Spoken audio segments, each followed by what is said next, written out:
Poesía en movimiento, diálogo, autores y lecturas.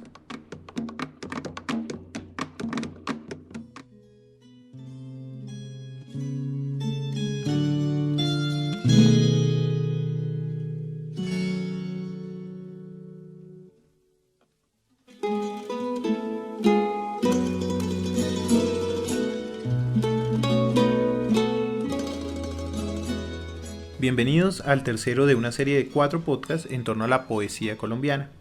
Durante estos podcasts propondremos una exploración de la obra de 4 poetas colombianos que son protagonistas de la serie editorial de poesía del Instituto Caro y Cuervo.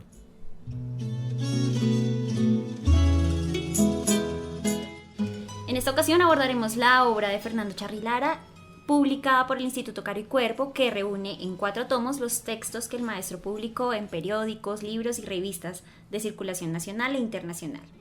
El tomo 1, El poeta, contiene la obra poética del maestro, su biografía y cambios de los poemas en las diversas ediciones.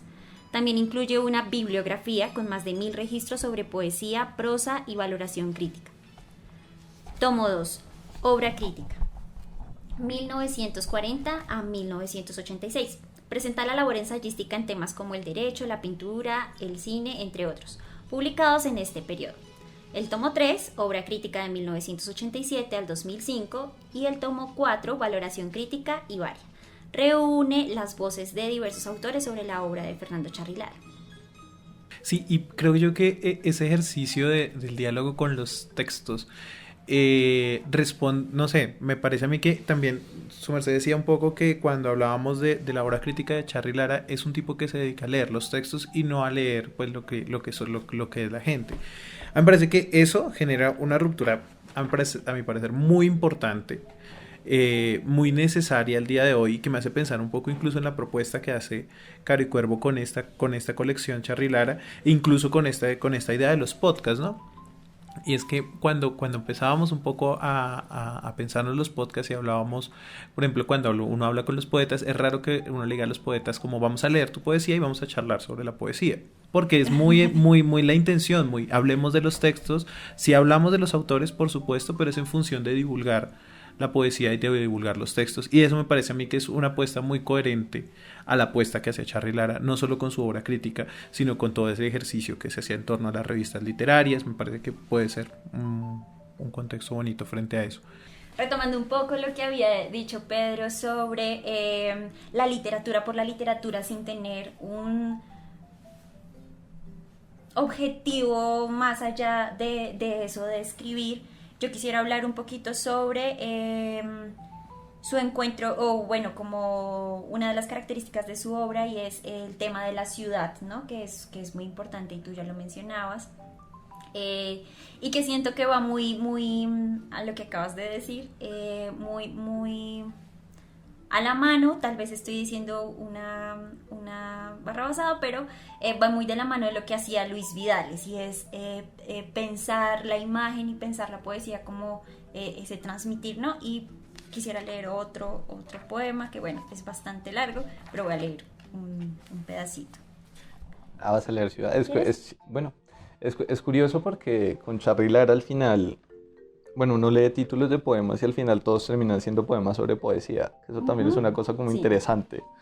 Entonces sí me acuerdo de esto. Listo. Ciudad. Por el aire se escucha el alarido, el eco, la distancia.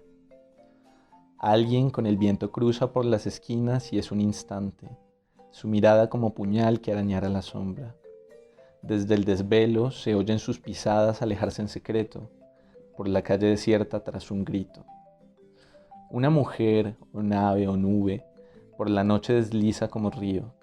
Junto al agua taciturna de los pasos, nadie le observa el rostro, su perfil helado frente al silencio blanco del muro. Por el mar, bajo la luna, su navegación no sería tan lenta y pálida, como por los andenes, ondulante. Su clara forma en olas avanza y retrocede. Esos pasos, rozando el aire, se niegan a la tierra. No es el repetido cuerpo que en hoteles de media hora, entre repentinos amantes y porteros, su desnudo deslumbra bajo manos y manos, y despierta soñoliento en un apagado movimiento, mientras a la memoria acuden en desorden lamentos. En la oscuridad son relámpagos la humedad en llamas de sus ojos, de oculta fiera sorprendida En la oscuridad son relámpagos la humedad en llamas de esos ojos de oculta fiera sorprendida, y algo instantáneo brilla, la rebeldía del ángel súbito y su desaparición en la niebla. La noche, la plaza, la desolación de la columna esbelta contra el tiempo. Entonces, un ruido agudo y subterráneo desgarra el silencio, de rieles por donde coches pesados de sueño viajan hacia estaciones del infierno. Duerme vela el reloj, su campanada del aire rasga claro. En el desierto de las oficinas, en patios, en pabellones de enronquecida luz sombría, el silencio con la luna crece y, no por jardines, se estaciona en bocinas, en talleres, en bares, en cansados salones de mujeres solas, hasta cuando, como con fatiga, la sombra se desvanece en sombra más espesa. Desde la fiebre, en círculos de cielos rasos, oh triste vagabundo entre nubes de piedra, el sonámbulo arrastra su delirio por las aceras. El viento corre tras devastaciones y vacíos, resbala oculto tal navaja que unos dedos acarician, retrocede ante el sueño erguido de las torres, inunda desordenadamente calles como un mar en derrota. Siguen por avenidas sus alas, su vuelo lúgubre por suburbios. Se ahonda la eternidad de un solo instante, y por el aire resuenan el alarido, el eco, la distancia. Muerte y vida avanzan por entre aquella oscura invasión de fantasmas. Los cuerpos son uniformemente silenciosos y caídos. Un cuerpo muere, mas otro dulce y tibio cuerpo apenas duerme, y la respiración ardiente de su piel estremece en el lecho del solitario, llegándole en aromas desde lejos, desde un bosque de jóvenes y nocturnas vegetaciones. Bueno, no, pues lo que decía un poco es de este poema me parece muy interesante la propuesta que hay sobre lo que precisamente lo que tú decías, una poesía que está circulando allí en la calle y que a mi parecer es muy Luis Vidales, ¿no? Como yo he leído a Luis Vidales. A mí hay algo que me llama mucho la atención de esta propuesta, y es que esta idea de, es decir, sí estamos hablando de una poesía por la poesía, pero no es una poesía que se desconecta de la realidad, que Sebastián lo decía hace un rato, y sino es una poesía que está profundamente intrincada en esa visión de la realidad que tiene el poeta. O sea, no estamos hablando de céfiros no estamos hablando del grifo que sobrevuela, sino no, estamos hablando de una ciudad que es agobiante, y que como la poesía te presenta esas dificultades y esas sombras y esas oscuridades en las que tienes que navegar a la larga. Entonces eso me parece muy interesante, a mi parecer, muy chévere de Charly Lara, y es porque precisamente en el momento en que él escribe, pues rompe con muchas vainas que venían escribiéndose, y siento yo que si lo viéramos desde hoy, o sea, si leyéramos este poema como si hubiera sido escrito hoy, sigue siendo muy de ruptura, porque hoy todavía se sigue escribiendo o se sigue pensando en la poesía como aquella que vuela sobre las cabezas de la gente, en algunos casos. No, y yo siento que a veces, sí, esa concepción que se tiene de la poesía es como si a la poesía le interesaran los grandes asuntos, ¿no? Entonces yo siento que esa es la idea que tiene la gente en la calle de la poesía. Entonces la poesía es la poesía del amor, es la poesía se me olvidaron todos los grandes temas, la poesía de la muerte, ¿sí? Ese tipo de cosas. Y yo siento que en ese sentido Charly Lara es una poesía sobre la poesía, pero se me olvidó lo que iba a decir. En ese sentido, Charly Lara escribe lo que llaman una poesía de tono menor, ¿sí? Que yo siento que eso es algo que dicen mucho de él, a veces de manera un poco condescendiente, esa idea de que, sí, escribe una poesía de tono menor, ¿sí? Es decir, es una poesía chiquita, de cosas chiquitas.